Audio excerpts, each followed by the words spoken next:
Boa noite a todos, queridos irmãos. É um assunto, parece que é pequeno, né? Quando se trata de Jeremias, um profeta que viveu muito antes de Cristo, e ele profetizava muitas coisas, naquilo que a gente fala assim de prever. Mas ele vem combater exatamente isso, essas predições. Está ali, ó. Não está. Não acrediteis em todos os espíritos. Verificai se vem de Deus. Então, irmãos queridos, é algo muito importante. E para dizer sobre essas predições, antes de entrar em Jeremias, nós vamos ler uns trechos que está no livro A Gênese, que fala sobre as predições e a teoria da presciência. Como é possível o conhecimento do futuro? Compreende-se a previsão dos acontecimentos que são a consequência do estado presente. As coisas do futuro, dizem, não existem. Elas ainda não estão, aliás, elas ainda estão no nada. Como então saber que ocorrerão?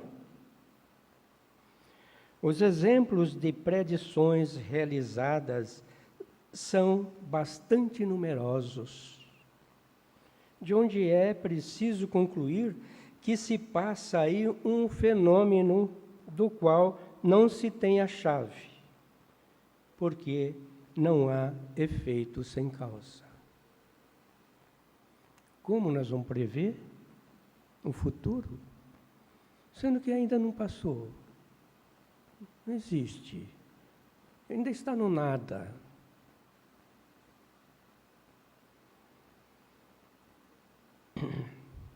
Aí, essa chave é o Espiritismo que vai trazer. Como pode um espírito prever um futuro?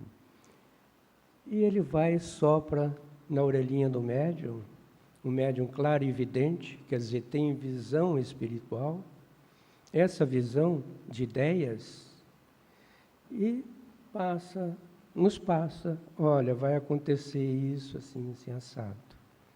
Dentro do fenômeno da clarividência, o médium pode ver à distância um acontecimento imediato.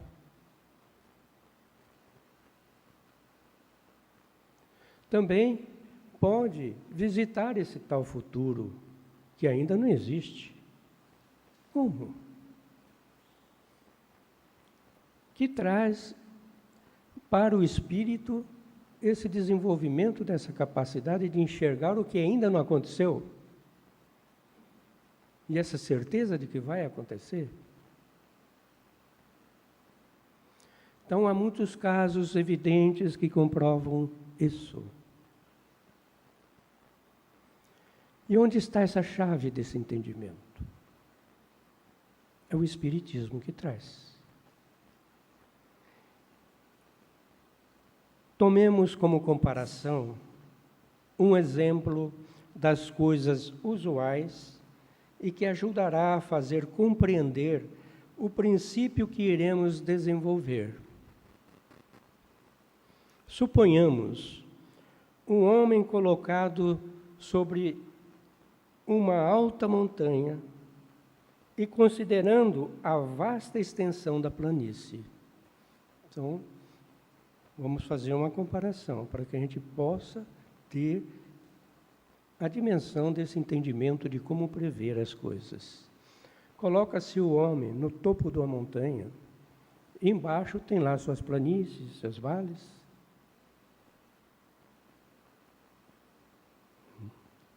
Nessa situação, o espaço de 1 légua será pouca coisa. Então, dentro daquela visão do alto da montanha, aquela légua, 6 quilômetros, né, se reduz. Então, ele tem uma visão ampla de toda aquela superfície, ele é colocado em cima.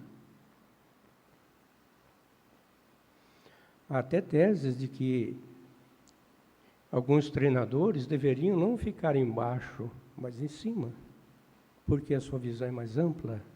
Técnicos esportivos. Verdade. Então, esse homem da montanha, ele tem uma visão total de todo aquele espaço a ser percorrido.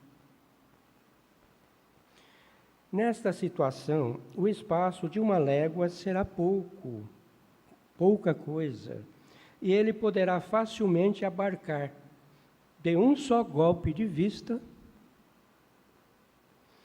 todos os acidentes do terreno, desde o começo até o fim do caminho.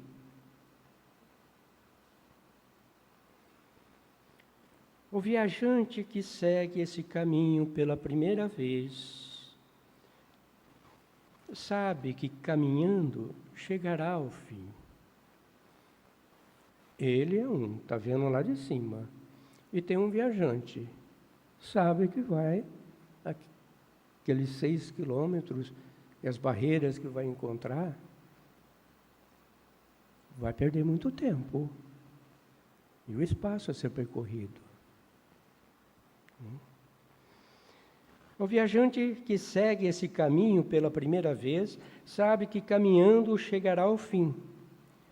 Aí está uma simples previsão da consequência de uma caminhada. Mas os acidentes do terreno, as subidas e as descidas, os rios a transpor, as matas a atravessar, os precipícios onde se pode cair, os ladrões postados para roubá-lo, as casas hospitaleiras onde poderá repousar, tudo isto é independente de sua pessoa.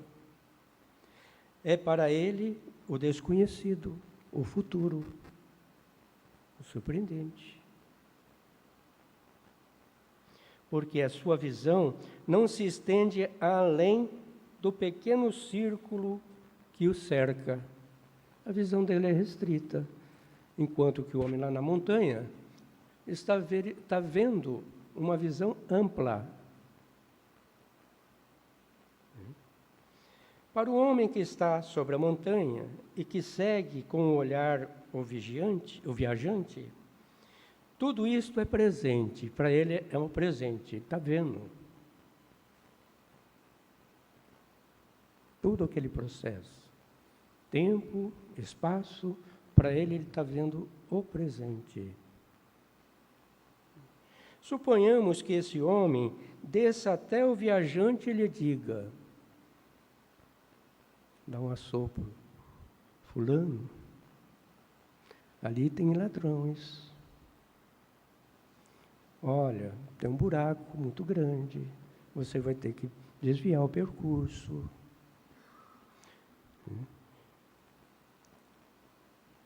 Tem um estaleiro, e assim por diante. Suponhamos que esse homem desça até o viajante e diga-lhe, em tal momento encontrareis tal coisa, sereis atacado e também socorrido. Está predizendo o futuro. Lhe predirá o futuro. O futuro é para o viajante, o futuro só é para o viajante. Para o homem da montanha, é o presente. Ele está vendo. Se você estiver em cima da montanha, você está vendo o risco, o perigo, tudo que aquele viajante pode passar. Então você vai lá e avisa. Olha, esse caminho seu está conturbado, está perigoso, vai acontecer isso, dá uma mudada, né? Volta, deixa para outro momento. E ele então prevê, faz as previsões do futuro. Os médiuns que têm essa condição de visualizar o futuro, eles estão desprendidos do corpo físico. Isso ocorre com o espírito. Ele está desprendido do corpo físico, ele não está viajando aquelas estradas ainda pegadas à matéria. Ele está tendo uma visão do presente global, geral, infinita. Não está restrito naqueles passos lentos, demorados. Se sairmos agora do círculo das coisas puramente materiais e entrarmos pelo pensamento no domínio da vida espiritual, veremos esse fenômeno se produzir sobre uma maior escala. Então, vamos despojar o nosso corpo físico. Vamos supor que nós estamos vivendo um mundo espiritual. Nós estamos vendo como o homem da montanha, numa escala maior, presenciando um futuro. Olha, se ele continuar nesse caminho, se ele continuar nessa desobediência, ele vai tropeçar, ele vai cair. Estou animando os recados. Às vezes vem em forma de intuição para nós. Mas a gente persiste no erro. Não, isso aí é coisa à toa, é bobagem. Eu vou prosseguir. Nossa, por que eu não ouvi aquele pensamento? Poderia ter sido diferente. Bem que bem veio um estalo.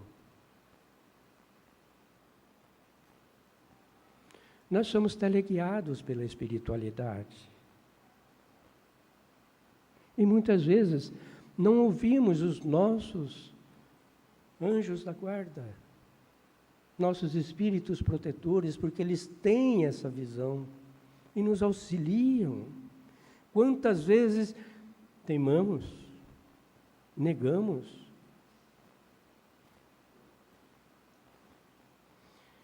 Os espíritos desmaterializados são como o homem da montanha. O espaço e a duração se apagam para eles. Estão vendo só o presente. Eles não estão vendo o futuro. Eles estão vendo caminhar. Para você é uma visão futura, mas para ele está tendo uma visão presente. Compreende-se, pois, que segundo o grau de perfeição, um espírito possa abarcar um período de alguns anos, de alguns meses, de alguns séculos e mesmo de vários milhares de anos, porque é um século. Porque o que é um século em presença do infinito? Então ele pode abarcar todo esse tempo, todo o espaço terreno. Ele pode fazer previsões. Jeremias mesmo fez uma previsão. 20 anos antes do acontecimento em que Jerusalém foi invadida. E ele fez aquela invasão, que ficaria 70 anos sob o domínio da Babilônia. E ficou. Aconteceu. 20 anos antes. Ele fez essa previsão. Uma delas, ele fez várias previsões, porque ele era um médium clarividente, e as pessoas confundem a clarividência com profecia.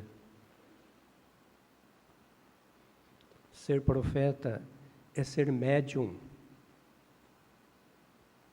é se desdobrar, é ser leal, não ser enganado por entidades inferiores,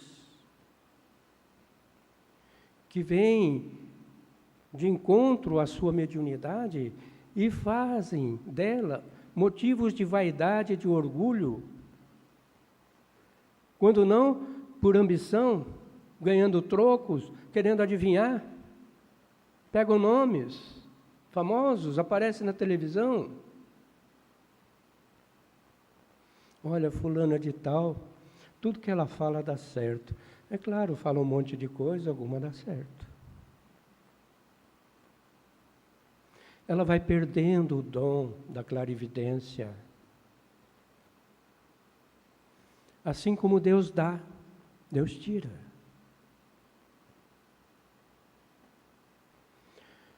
A mediunidade, nós temos que distinguir dos bons e dos maus espíritos.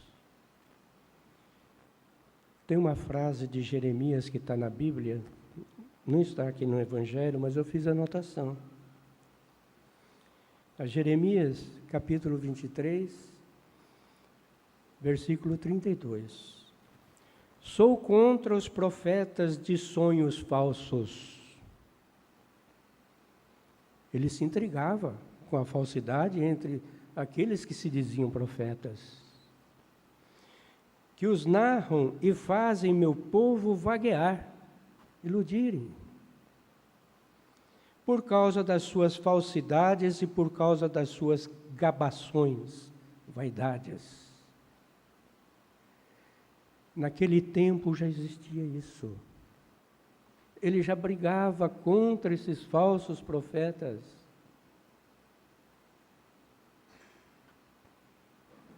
Depois veio João, dizendo aquela frase: não acrediteis em todo espírito, experimentai se os espíritos são de Deus.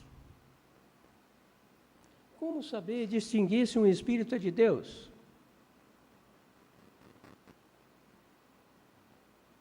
Jeremias fala muito sobre o coração. Nós vamos muito pelo coração, pela bondade, pela passividade. Nós temos que ir também pela razão. Não é porque fulano está falando, não. Ele é uma autoridade? Não. Nós temos que passar pelo crivo da nossa razão, peneirar com o nosso bom senso. Você percebeu que há contradição? Que eles promovem vaidades? Não vem de espírito bom. Espíritos que querem iludir. Espíritos que chegam e falam: olha, eu sou Jesus Cristo, eu sou Maria de Madalena. Os bons espíritos dificilmente se personificam. Eles orientam. Eles não falam que foram porque eles são. São inomináveis. E todo o trabalho nosso não merece de forma alguma uma personificação. E nós também, médiuns. Nós não podemos nos personificar, achando que aquilo é parte da gente. Não. Nós somos servidores da espiritualidade. Se não estivermos trabalhando honestamente, com afinco, com rigor, com amor ao próximo, nós estaremos trabalhando com entidades inferiores que nos exploram, que nos enganam, nos iludem.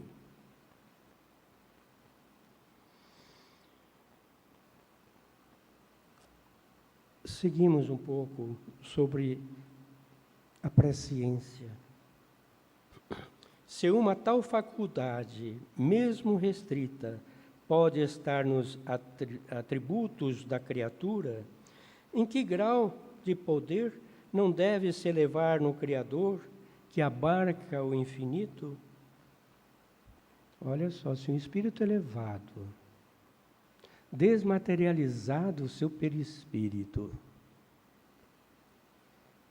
espiritizado o seu perispírito, seu perispírito mais sublimado, seu corpo espiritual, ele pode ver muito à distância, não são somente aqueles 6 quilômetros, não. Pode ver tudo o que está acontecendo na Terra e fazer previsões. Ele vê tudo o presente, porque a condição dele é uma visão muito elevada, espiritualmente falando, desmaterializada. O nosso corpo físico ainda está ligado entre a relatividade das coisas, espaço e tempo. Olha, para percorrer aquilo lá, as pessoas vão lá, demora 2 dias, são 6 quilômetros só. É necessário fazer um repouso no caminho. Para o espírito elevado, ele está vendo, naquele instante, tudo. É um espírito que tem seu perispírito mais que intenssenciado, mais sublimado, mais elevado. Agora imagina Deus. Esse é o ponto. Se uma tal faculdade, mesmo restrita, pode estar nos atributos da criatura, em que grau de poder não deve se elevar no Criador, que abarca o infinito? Para ele, o tempo não existe. O começo e o fim dos mundos são o presente. A gente está abrangendo Jeremias e colocando também algo que nós temos que distinguir, que é a clarividência, que os verdadeiros profetas não são somente clarividentes. Ele não precisa, não é obrigado a ver o futuro. Não. Os médiuns, os profetas, recebem, conforme a sua mediunidade, o atributo necessário para que ele possa desenvolver com as suas finalidades, de atendimento ao próximo, de levar boas palavras. A espiritualidade fazem deles instrumentos. A gente, quando vem fazer uma palestra, a gente fica preocupado. Será que eu vou servir os objetivos medianeiros, transmitir aquilo que é necessário das ideias que vêm sobre mim aos meus irmãos?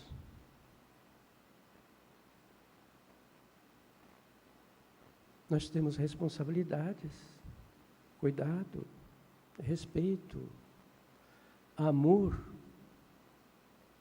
E algo lindo e maravilhoso que vem sobre tudo isso é de que a nossa relatividade, espaço e tempo está restrita à nossa natureza ainda prisioneira da matéria.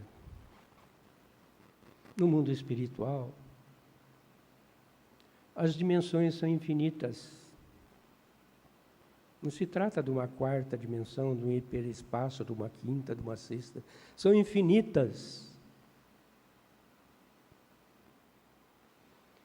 Se entendermos o absoluto, nós somos relativos. Nós somos criados por Deus. nós necessitamos da matéria no processo reencarnatório para que possamos purificar o nosso perispírito.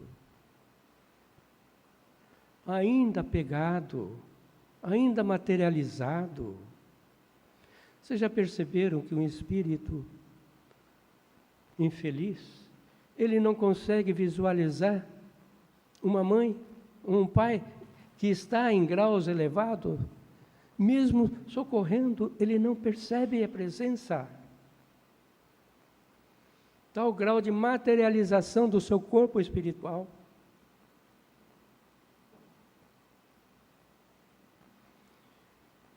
E nós passamos pelo processo da reencarnação para essa purificação do nosso perispírito, que vai nos ajudar muito. O nosso perispírito, ele tem uma capacidade de guardar informações do nosso inconsciente. Não se trata somente do inconsciente atual, dessa vida, dessa existência, do hoje, do ontem, mas de vidas também passadas, que é o inconsciente profundo. E nós trazemos. De repente, aparece para a gente uma situação de susto, de medo, e a gente não sabe o que é. Não estará associado a algum trauma de vida passada? E que a gente presenciou algo que aquilo despertou e a gente não sabe o que é?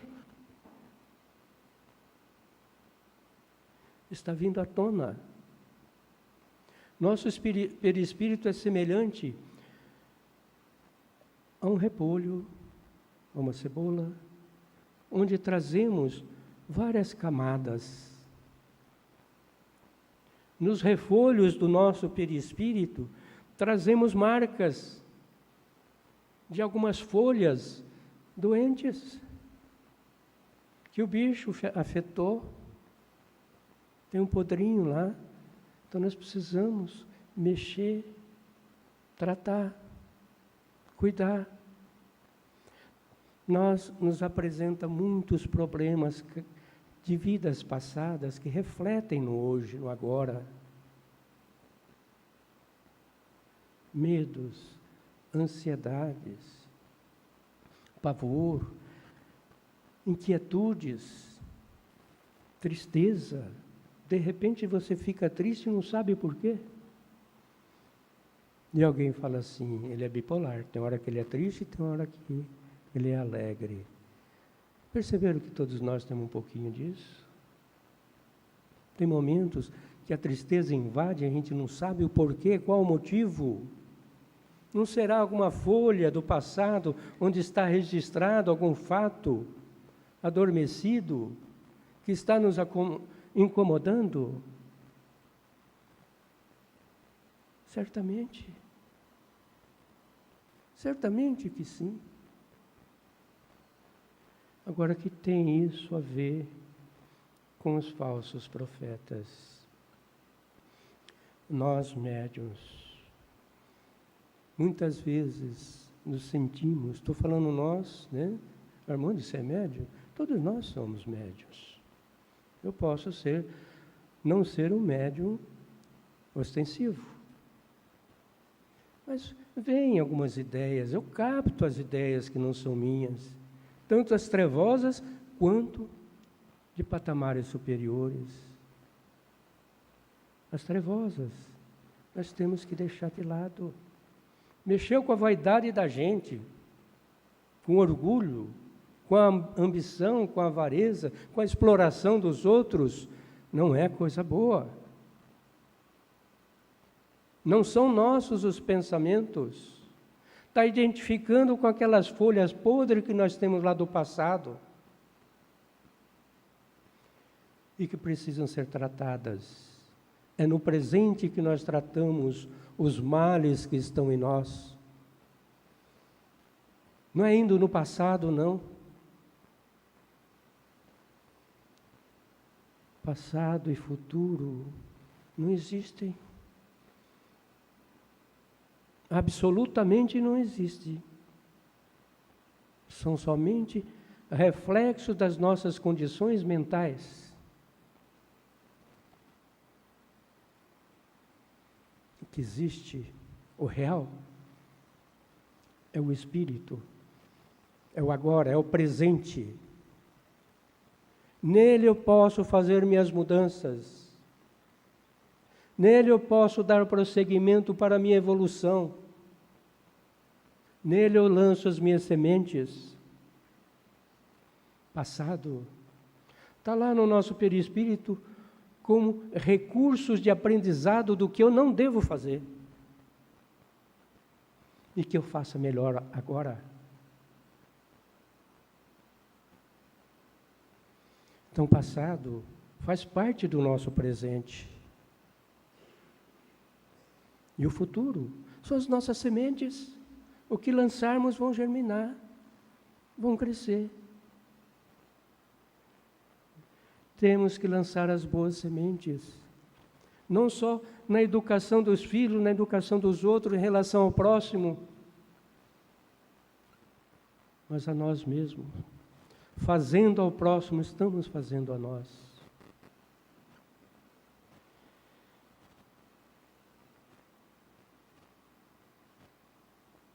Não acrediteis em falsos profetas.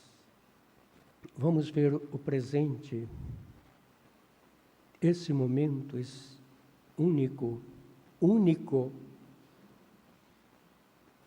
como uma constante. Um presente infinito, que não acaba. É a nossa natureza, é o nosso portal para que possamos nos conectar com o Pai Criador, porque Ele é onipresente. E se faz presente entre nós. E o maior presente que Ele nos deu foi o presente. Agora, esse instante que renova.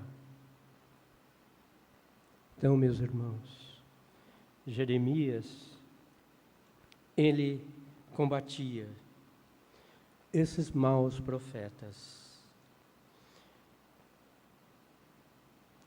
É sobre esta passagem do profeta Jeremias que quero vos entreter, meus amigos. Só falou pouquinhas coisas do Evangelho. Deus falando pela sua boca, que é isso, mediunidade, os espíritos superiores. Quando a expressão bíblica Jeová representa também Cristo, porque eles não tinham conhecimento de Cristo como Jesus, ainda. Então eles misturavam Cristo, um espírito superior, divino também, com Deus. Então, Deus falando pela sua boca disse: é a visão do seu coração que o faz falar. E é a visão do coração que muitas vezes nós podemos também nos iludir. Nós temos que utilizar também da razão. Essas palavras indicam claramente que já naquela época, os charlatães, os vaidosos, abusavam do dom de profecia e o exploravam. Abusavam, portanto, da fé simples e a fé cega do povo. A fé verdadeira, diz Kardec, a fé inabalável, é aquela que encara a razão face a face, em todas as épocas da humanidade. Coração é uma forma tão pura da gente lidar com Deus. Mas nós precisamos ter cuidado com as nossas emoções, com os nossos falsos sentimentos, com as ilusões que muitas vezes nos enganam. Quantas vezes uma mãe, por falta de ser rígida com o filho, deixa ele fazer de tudo, deixa de dar uma educação, deixa ele entregue aos nossos irmãos obsessores. Temos que ter responsabilidade, cuidado, respeito, amor. Então, a palestra hoje é sobre isso. Teria mais campo ainda para dizer, porque é um assunto profundamente filosófico. Não vou nem adentrar no outro livro. Obrigado a todos, meus irmãos. Tenham uma boa noite, muita paz, né? E sejam presentes com a presença de Deus no coração de cada um de vocês. Que assim seja.